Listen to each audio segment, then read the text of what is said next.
Turbo. വളരെ സിമ്പിളായി പറഞ്ഞാൽ തെലുങ്കിലെ ബാലയ സിനിമകളുടെ മലയാള വെർഷൻ. അതാണ് ടർബോ. ടർബോ എന്ന സിനിമയുടെ റെസിപ്പി എന്താണെന്ന് നമുക്കൊന്ന് നോക്കാം. ഇൻട്രോ ഇടി, ഒരു പള്ളിപ്പെരുന്നാൾ ഇടി, ഗുണ്ടകളുടെ താവളത്തിലെ ഇടി, ഒരു ബസ്സിലെ അടി, പോലീസ് സ്റ്റേഷനിലെ അടി, ഒരു ഗൺ ഫൈറ്റ്, മാർഷൽ ആർട്സുകാരുമായി ഒരു ഫൈറ്റ്, 2 കാർ ചേസ്, ക്ലൈമാക്സിലെ വാരിപ്പെറുക്കിയിട്ടുള്ള അടി.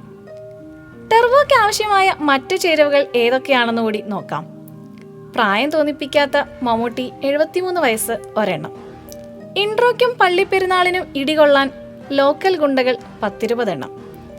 ഗുണ്ടകളുടെ താവളത്തിലെ അടിക്കും ബസ്സിലെ അടിക്കും ടർബോ ജോസിന്റെ കൈത്തരിപ്പ് തീർക്കാൻ വേണ്ടി പാൻസും ഷൂസും ഇട്ട മുടിയും താടിയും വളർത്തിയ അല്പം മോഡേണായ മസിലുള്ള ഗുണ്ടകൾ 15 എണ്ണം. പോലീസ് സ്റ്റേഷനിലെ അടിക്ക് പഴം വിഴുങ്ങിയ പോലീസുകാരൻ ഒരു 15 പേർ വിത്ത് കുടവയർ. ഗൺ ഫൈറ്റിന് കൃത്യമായി ഒരിടത്തും വെടിവെക്കാൻ അറിയാത്ത കോട്ടും സൂട്ടും ഇട്ട മോഡേൺ ഗുണ്ടകൾ. കൂടുതലൊന്നും വേണ്ട, 5-6 പേര് മതി. പിന്നെ അവർ ഉപയോഗിക്കുന്ന തോക്കുകൾ. ഇതുവരെ ഒരു ആർമിയും ഉപയോഗിക്കാത്ത ടർബോയ്ക്ക് വേണ്ടി മാത്രം ആർട്ട് വിഭാഗം കണ്ടെത്തിയ തോക്കുകൾ.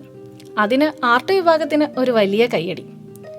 കാർ ചേസിൽ ജോസിന്റെ വണ്ടിയുടെ പിറകെ പോയി മറ്റു വണ്ടികളിൽ ഇടിച്ചുമറിയാൻ ഒരു 1/2 ഡസൻ കാറുകൾ. പിന്നെ ക്ലൈമാക്സിൽ ജോസിന്റെ ഇടി അവസാനിപ്പിക്കാൻ പുറത്തുനിന്ന് കൊണ്ടുവന്ന ഒരു കാജാ ബീഡി വലിക്കുന്ന ഡോൺ. ഇത്രയും ആവുമ്പോൾ ടർബോയുടെ ചേരുവകൾ എല്ലാം ആകുന്നു.